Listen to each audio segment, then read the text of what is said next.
Here I am! You are back. Yes. How was your trip to Scotland, by the way, Derb? Great. Had a lot of fun? It wasn't boiling hot. Right. It was mostly rain, mostly clouds. Right. A couple days of sun. All the haggis you could eat. All the scotch you could drink. Some nice, beautiful Scottish women? Not so much in Inverness. Oh, okay. Well, anyway. It's not a very populated area. I Marysville has more people in it than Inverness. Frightening.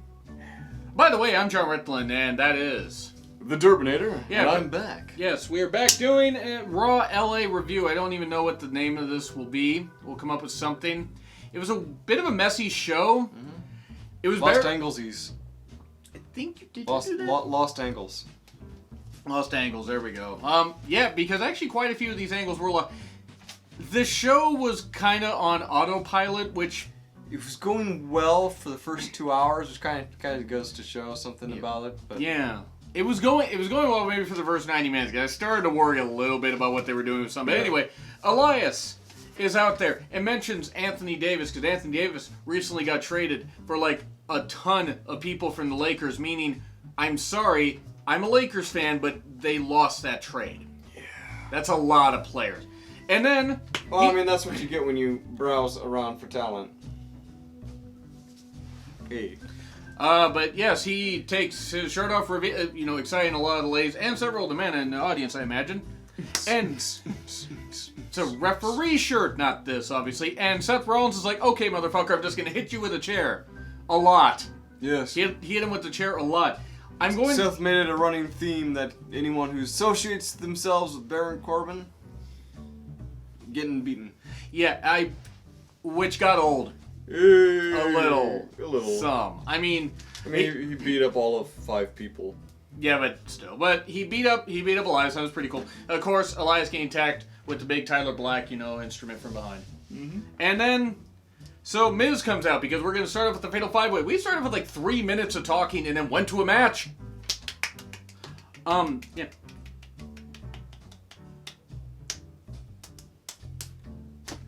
Miz attacks Elias. Everyone attacks Elias. Lashley comes out. Like Ricochet's like, when in Rome. Yeah. And then, Lashley spears him. Cesaro swings him. Mm-hmm. And then, it's funny how Cesaro drops Elias right as Ricochet's music hits. That stupid sound. Stop with the sound effects of Ricochet's theme. Yeah, especially in LA. Maybe you shouldn't do the shots thing in LA. I'm just saying. Maybe you shouldn't. I don't think there's too many trigger-happy cops in LA, right? No. Alright. None. Put a king's ransom on this. So we get Cesaro in this match. It's a 5-way, by the way. The 5-way elimination match. Actual elimination match this time. Yes. Unlike a couple months ago. Or a month ago. But we get Cesaro lifting Braun. Yes. Sweet Christ. Yes, more of this, please. But then Cesaro gets eliminated by Braun. And then Lashley gets eliminated by Braun. And then everybody beats up Braun because there's no disqualifications in a 5-way. And then Ricochet ends up beating Braun. And after Cesaro and Lashley help him cover. Apparently Cesaro and Ricochet are just friends. I mean, it's like mutual respect.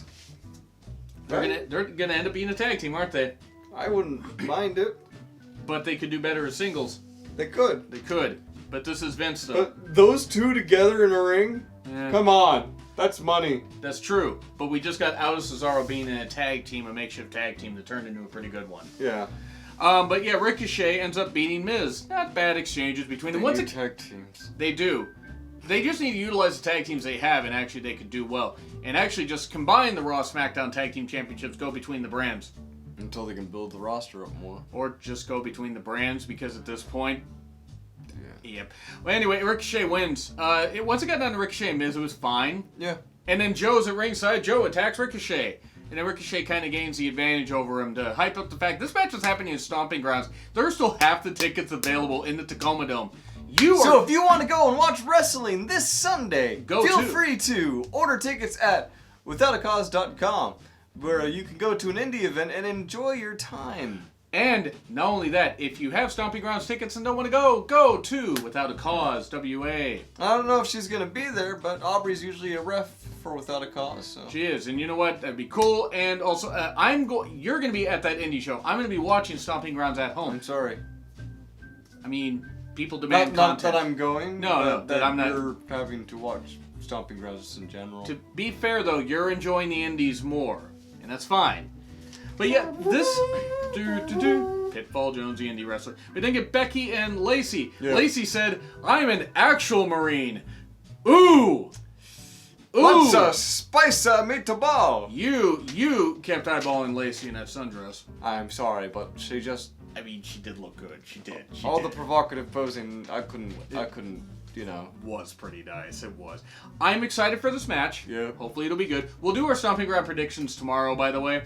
But yeah, it was what it was. And then Lacey just doing all the teasing on the ropes, and then Becky attacking her and throwing her. Yep. And then we get the Revival, Shane and Corbin.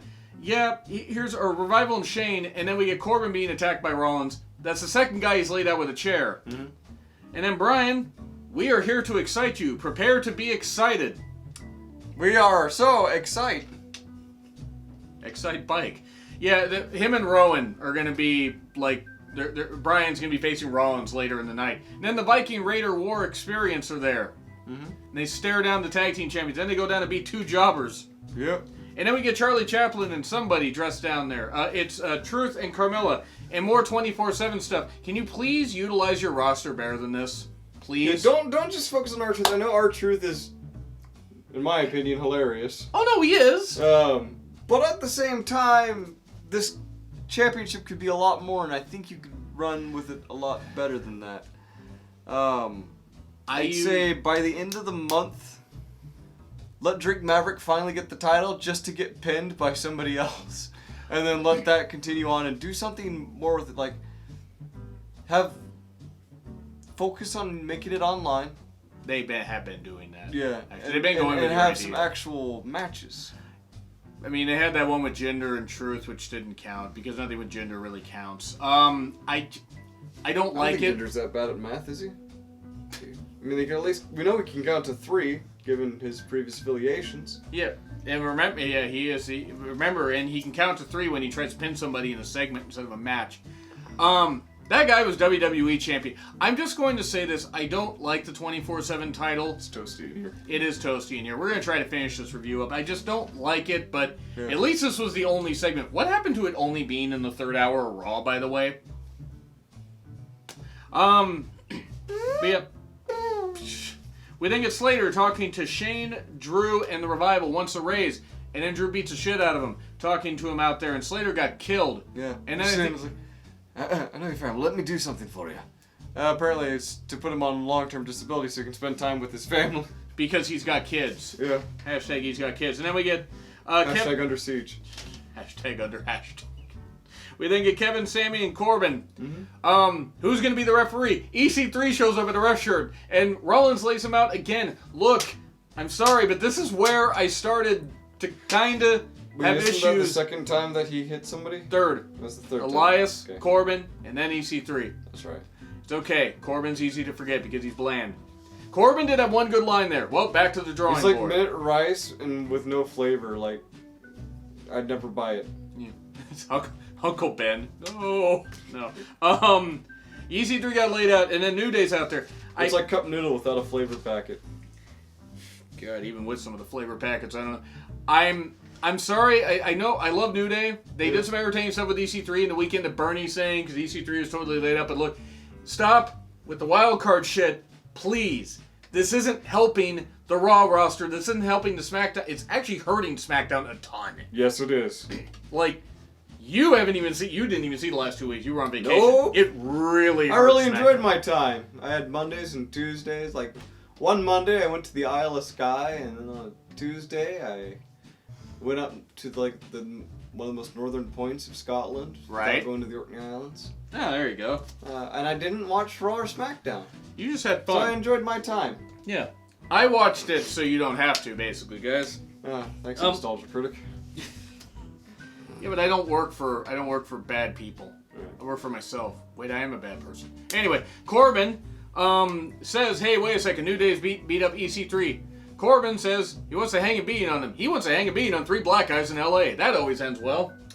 Okay, did I interpret the line wrong? I did. No, you interpreted it exactly how you intended to for the sake of a joke. I did. A bad joke. Yes. Which I do. I get what they're doing. New Day is entertaining, but this wild card rule is shit. Like, there were 8 people from SmackDown that were on Raw. What happened to the 3 or 4?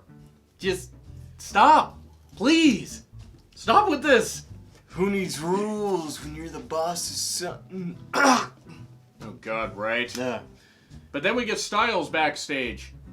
And he was asked about his how he felt about his standing in the LA community. The LA community? Drive those jokes into the ground, which I already have. Gallows and Anderson are there in their doctor's gear. They are going to examine AJ. Cue the gay community jokes. The MD community. That's a joke. He wants to fire up Gallows and Anderson, who are leaving in a few months, by the way, apparently. Yes. Who can blame him? Do you think they'll get a good send-off like they did with Dean Ambrose? Yeah, sure.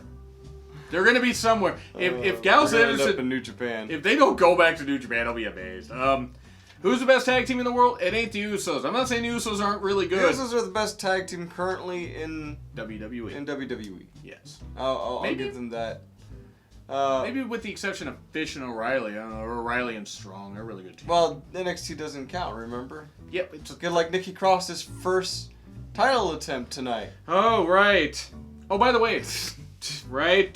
Two out of 3 falls match. New Day, Owens, Zayn, and Corbin. Mm-hmm. Look, I don't know why this is 2 out of 3 falls, because you had, of course, Zayn got pinned in the first fall, because of course Zayn got pinned. And then Corbin accidentally hits Zayn, and then Corbin gets beat up, and he gets pinned. Which he deserved. He did. This match did not need to be 2 out of 3 falls. It just didn't. No, it didn't. It really didn't. It just... This is where the show started to drag. Yep. For me. And then we get Alexa and Nikki. They put their best foot forward. And then they brought out their weird grody foot that was kind of deformed at birth. And it just drags behind them. There's dust everywhere. I don't think they even washed or clipped their nails. Kerry Von Erich died in 1993, though. Okay. Wait, he only had 1 foot. Just gonna run over that, aren't you? Yeah. Okay. Alexa... Obviously they can't with that fucked up leg of theirs. It's a club foot just on the gas. Alexa and Nikki, by the way... It's not a club foot, it's a spade foot at best.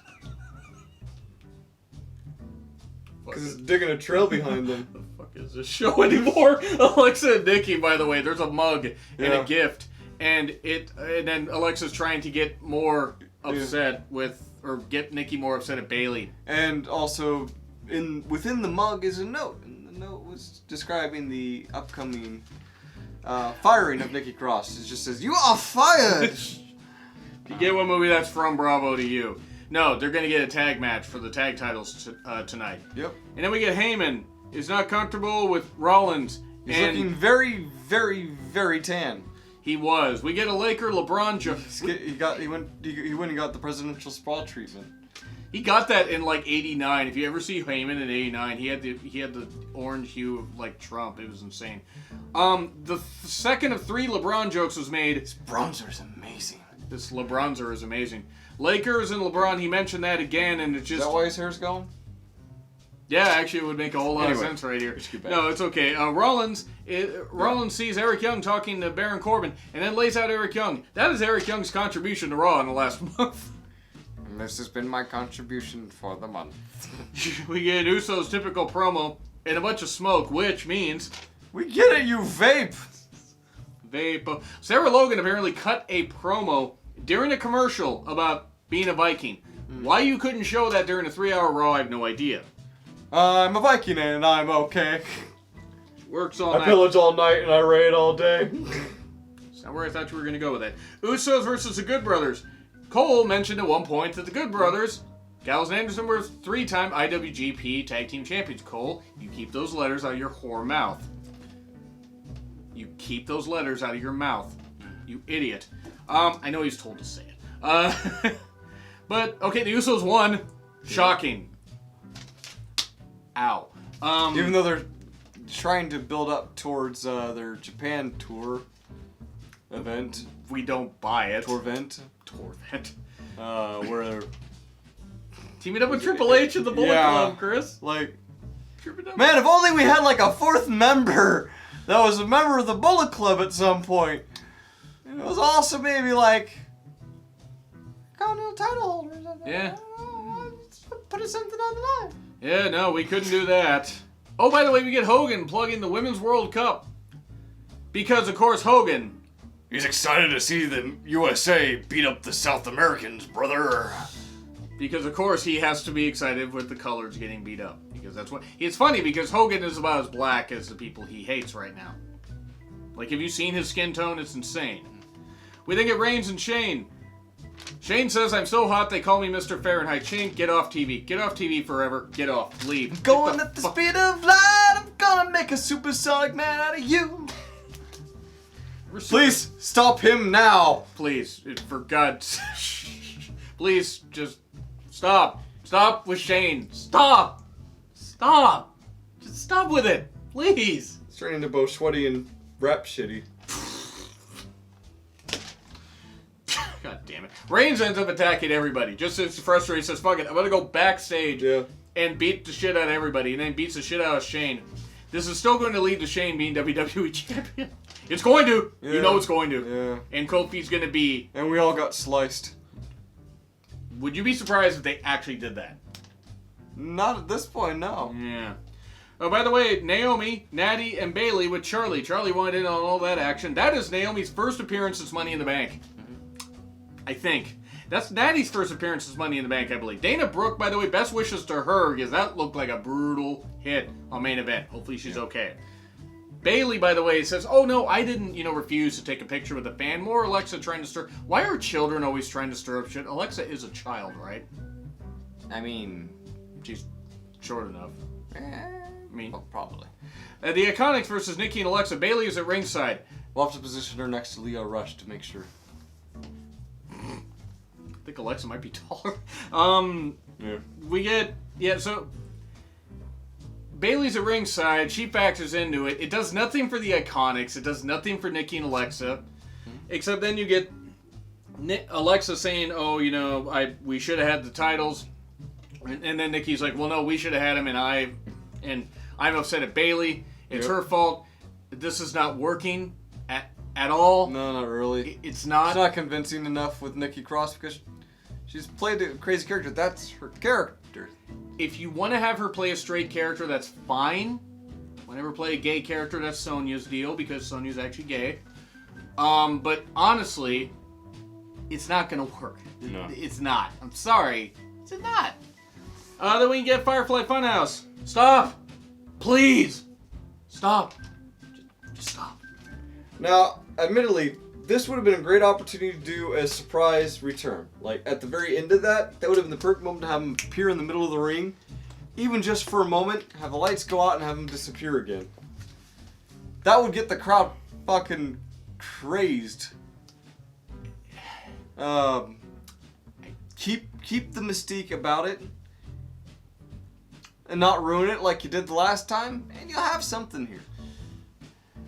He's going to lose his first match when he comes back. I don't think so. Maybe I hope he doesn't. Match, but beat up one jobber and he'll lose like the next week. I want to care, but I know the end game here, and Vince is not smart enough. We're in the end game? I haven't really watched the Avengers, but... No, it's like Ender's Game, only Firefly Funhouse isn't as shit. So, I don't like it. I don't. No, sir, I don't like it. This isn't working for me. Some people like it, that's fine. We didn't get Bryan and Rowan.